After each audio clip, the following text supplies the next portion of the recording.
उस्ताद का रुतबा। एक दफ़ा सिकंदर आज़म अपने उस्ताद रस्तू के साथ जंगल से गुजर रहे थे। रास्ते में एक नदी को पार करना था। रस्तू ने कहा, पहले मैं पार करूंगा क्योंकि मैं उस्ताद हूँ।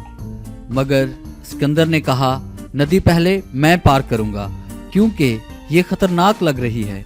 खैर, सिकंदर बाजिद हो गया और नदी पार करने की इजाज़त रस्तू ने उसे दे दी।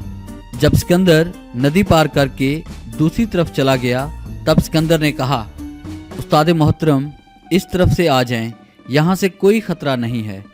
जब रस्तू ने नदी पार कर ली और दूसरी तरफ गए, तब सिकंदर से कहा, सिकंदर, तुम्हें ऐसा नहीं लगता कि तुमने जिद करके पहले नदी पार की है और मेरी बात का मान नहीं रखा? तो सिकंदर आज़म ने कहा, नहीं उस्ताद मोहतरम, ऐसी बात मैं सोच भी नहीं सकता आपका कहा ना मानने की।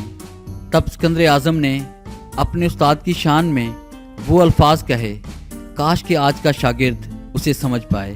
सिकंदर ने कहा कि अगर सिकंदर रहेगा इस दुनिया में तो एक भी अरस्तू तैयार नहीं होगा, और अगर अरस्तू रहा इस दुनिया में तो हज़ारों सिकंदर तैयार होंगे। अगर आपको हमारी ये छोटी सी काविश अच्छी लगी है तो हमारे YouTube चैनल मोटिवेशनल गेट को सब्सक्राइब करें और अपनी कीमती राय कमेंट्स में ज़रूर दें, ताकि जैसी और बेहतरीन वीडियोस आपके लिए बना सकें।